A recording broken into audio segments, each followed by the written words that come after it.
start my classes with students with flashcards of the sound combinations that we've done, the more advanced ones. So T-I-O-N, we may just flash this up, Sean, right? S-I-O-N, Sean. T-U-R-E, chur, like a furniture, right? So things that they're not necessarily regular for a beginner level reader, but as students progress through phonics, they become a regular sound chunk. It's been doing a good job because she goes over there and that's Another thing, in addition to doing worksheets, you can also have students in small groups play with syllable dice. Okay, they roll them and see if they can make a real word out of the two syllables that resolve. You can have 2 or 3. And it can get really fun. Typically they'll start rolling it, and then as they start to not be able to make new words anymore, they'll start just playing with them and trying to figure them out. And it forces them to really read each syllable and think about them. So that's a small group activity that they can be doing independently to create a list of words with those syllables in them that then you check when you're done working with another group of students. And the rug. So if there are people who are still struggling, like if T-U-R-E is just really difficult for students to remember what that sound is, you may have them practice saying the sound as they write with 2 fingers those letters on the carpet. What that does is access a different part of the brain, and it forces the brain to send information in a different route than it might otherwise do. And it has less of a chance of getting lost. And so it just reinforces and creates a tactile, kinesthetic sensation, which helps students remember. Okay, so that's what the carpet square is for. That's the mystery. Sure. So if I were working with a student and they were having trouble with something specific, like the T-U-R-E at the end of a word can sound like chur, I may say, okay, chur, and have them repeat it. And as they're saying chur, they're writing with 2 fingers on the carpet square, T-U-R-E. So they're going chur, chur, as they're writing it. And that just creates a different sensation. It uses a different pathway in the brain. Them saying and writing it on the board have the same effect, or is it the... It's a little different. When you're writing on the board, it's not tactile, so you are getting some kinesthetic. But there's something funny with when you're using your hand like this, what's happening is your hand is pivoting. And so it's not necessarily the same sensation unless you have them keep their arm completely straight, which is a little awkward. Yeah. And so in terms of just what research has shown works the best and is most efficient, it's really to use 2 fingers on something that's tactile. It could be the table, because frankly that is a tactile sensation. But just to kind of emphasize it, we use a carpet square unless you have a student like we do. We have some who lay tile for a living and will not use a carpet square. So for those students, we have little squares, and I'm just totally serious. So we have squares of lightweight sandpaper that they can use for that tactile sensation. Or that grid stuff that people use with some kinds of needlework. It's plastic grid stuff. Some people You can use Ziploc bags and put paint in it. Yeah, absolutely, absolutely. And sand. Sand, exactly. Yeah, anything where it's giving them a sensation as they're doing it. It just creates a different path in the brain. Okay, good. Thank you. Okay. But also, before we move on, I want to mention in the toolkit, when you go on in the Alphabetics section, there are a lot of different tools that some of them we've hit on, some of them we haven't. One, there's a document called Why Teach Phonics, which just kind of goes in some of the basics and the rationale for teaching phonics. There's also a downloadable sight word list of the most frequently used sight words. There's a phonemic awareness task list, so if you do have some students who need to work on phonemic awareness, it gives you ideas of what you can do with them. There's also a scope and sequence for teaching sounds and sound units. And it goes through everything from short vowel sounds all the way up through the more advanced concepts. So you could also use that as a checklist to see what students know and don't know, and then kind of go through that progression to teach them. So these are all in the Alphabetics section. And they're all downloadable. Yep, instruction, Alphabetics. Okay? All right, so we're going to move on. So in addition to phonics, we're also going to be looking at word analysis, looking at root words and affixes. That's another big part of it. And you're looking at them in terms of how to pronounce a word, but you're also looking at them in terms of what the word means, okay? So if I were going to teach a lesson on root words and affixes, it might look something like this. I would start by explaining what I mean. So a root is a word or a part of a word that carries a meaning. It has a specific meaning. And when you put it in different words, it looks pretty much the same. So ACT is a root. It can be its own word, act, right? Which we know it has something to do with to do something. React, ACT, that's the root, and you've added a prefix, re, right? Which means again or back. So to react is to kind of react back to someone, to act back to them, to respond.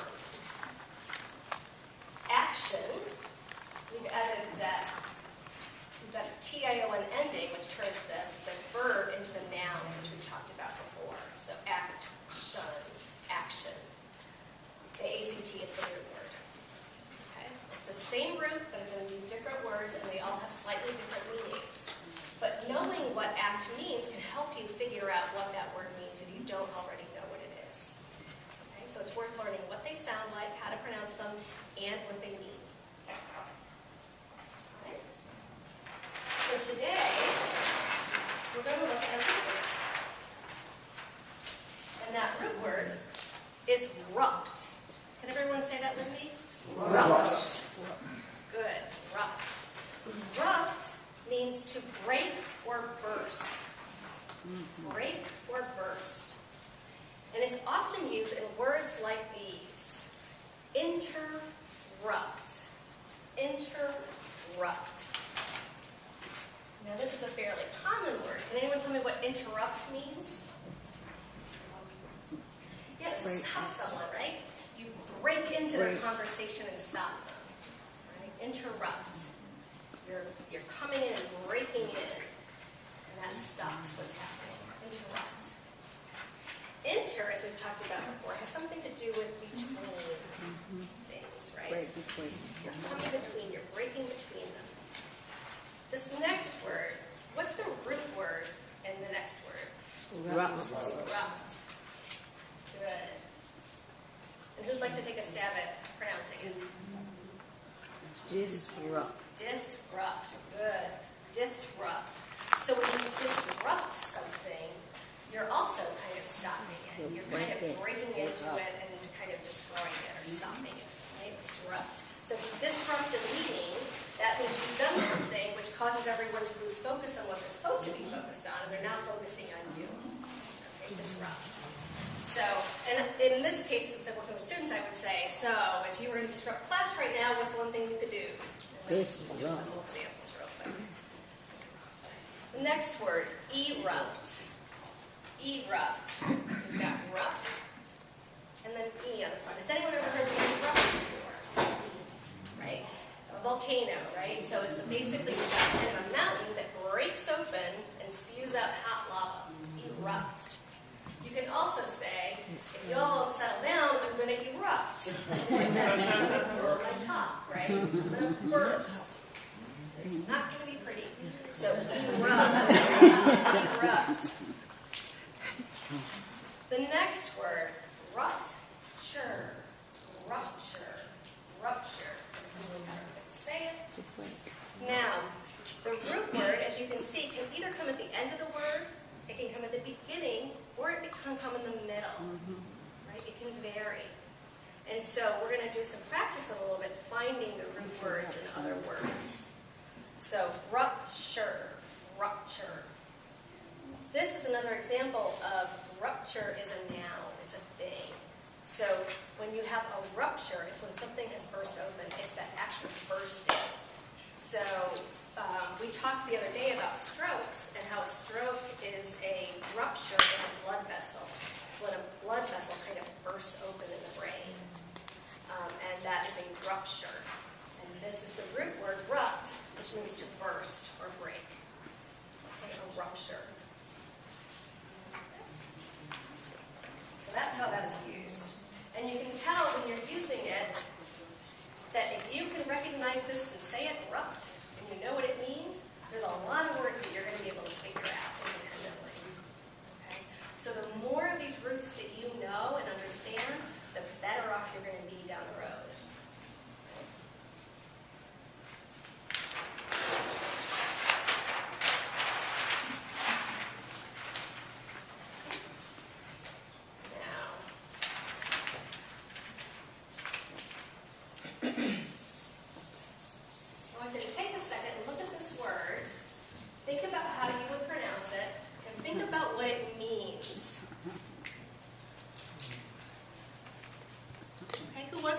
for us? Bankrupt. Bankrupt, good. Where's the root word? Good. So divided there, and the root word is rupt. And what does it mean? Great bank. Exactly. Your account's empty, right? You've broken the bank, right? It's broken. Yeah. Bankrupt. My accounts are down. Good, excellent. You've blown all your money. There's a lot of ways to do it, where you can have a simple definition that's clear to understand, and you're using that root word meaning to help them understand what it means. Good. Now,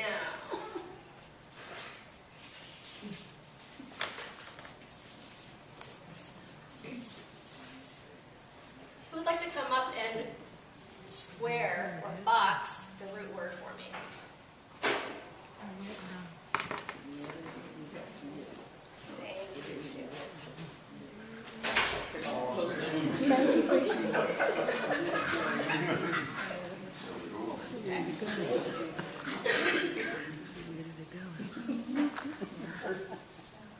Excellent, thank you.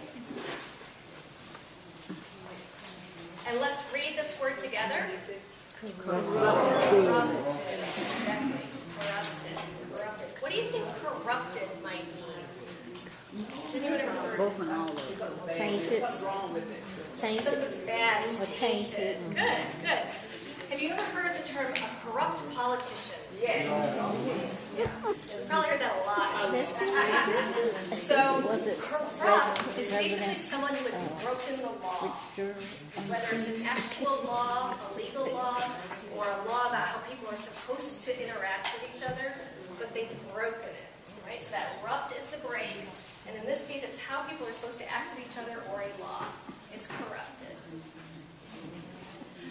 You can also use it for something like a file. Like if you're using a computer and you have a file on your computer and it says your file is corrupted, it means it's broken, right? There's something bad with it now. It doesn't meet the rules that the computer has, so it's not going to work. Right? Corrupt. Good. And you'll notice that rupt here is in the middle of the word. All right. Let's do. We're going to do a little bit.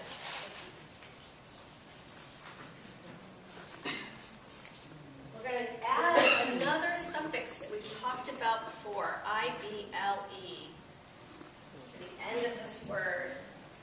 The root is where? In the middle. In the middle. Good. So we've still got corrupt, and now we add I-B-L-E. What is it going to sound like? Corruptible. Corruptible. Good, good. And we said corrupt is when you break with the law. So if you are corrupt, it means you've broken with the law. You're doing something bad. And what does the I-B-L-E mean again? We're reviewing now. Able to, exactly. Good. So in this case, able to be corrupted. Able, okay. Right? Able to be corrupted. If you're corruptible, you can be influenced. Someone can get you to do something wrong, right? Corruptible. So there may be situations where you are corruptible. Like if I'm on a diet and someone says, do you want this piece of chocolate? I can be corruptible. Right? Right? But then there may be laws that you will not break, and in that case, you're not corruptible. Right? You cannot corrupt me. Certain things. All right? Now, if we add this prefix on the front of it, I-N, which we know means not. Right? And we know corruptible means able to be corrupted. What is the meaning of this word? Not able to be corrupt. Exactly, not able to be corrupted. You cannot break this person. They are not going to break the rules. Do you know anyone who is incorruptible? Not on this earth. Jesus. Not on earth. Yeah, it's hard to imagine a person that wouldn't break some rule at some point, right? I would. Not you. Not you. Not a word. One person. One person. Yes. That was the only one. One person. Okay, good, good. So if they could just let us know how they came in. Okay? So you see how that works? These words can get bigger and bigger. You can add suffixes and prefixes. But as long as you know that root word, you know something really important about the word. And the more affixes, prefixes, and suffixes you know, the more you're going to be able to see how that word changes as you add them. Okay? Any questions? All right. So at this point, what I would do is I would have students have a list of words, and I would have them go through and box the root word, and then I would have fill-in-the-blank question or statements, and I would have a series of words in a word bank, basically, that has words in various forms with that root word, and have them do a fill-in-the-blank, so they get some practice using those words. Okay. So that would be your application part. So we started by explaining why you do this, how you do it. We modeled it with the first with act and then erupt. And then we made some guided practice where we did a little bit of it together. And then finally, so one person got a chance to do some real independent application. And then everyone's going to have a chance to do it through the worksheet. Now, what else might I do later in the lesson that's going to monitor whether the student is really absorbing this and able to apply it? When you're doing your reading, probably collaborative oral reading is the best example of this, because they're going to have to encounter these words without reading them aloud first. You're going to be able to see, are they applying what they know about this when they encounter it in an actual document? And it's surprising how often, once you start doing root words, how quickly they come up in a text. And a student will often say, you planned it this way. And you picked this whole novel so that we could encounter this one word. And it's like, yeah, not that good. That would take far more time than I had. But it's a fascinating thing. They're really excited when they see the words that have those root words in them. Exactly. Yeah, now they're noticing it. And so it gets really excited. And one student described it as, it's kind of like when you go by a building and a neon light's out and suddenly it comes on. She's like, it's like that. It's like they're nowhere and all of a sudden they're everywhere. So, not everyone's that enthusiastic, but when it happens, it's like, oh, you got it. Okay. So now we're going to go into a lesson planning activity where you'll get a chance to practice this. So if you go to page 93 in your binder, you'll see that they've got a matrix set up for you. And in that matrix, you have questions and topics that'll guide you into creating a lesson for the prefix RE. Okay? So you're going to want to include examples, you're going to want to figure out how you're going to model it, how you're going to explain it. And so in table groups, we'd like you to take a little bit of time and actually create a lesson for the prefix RE.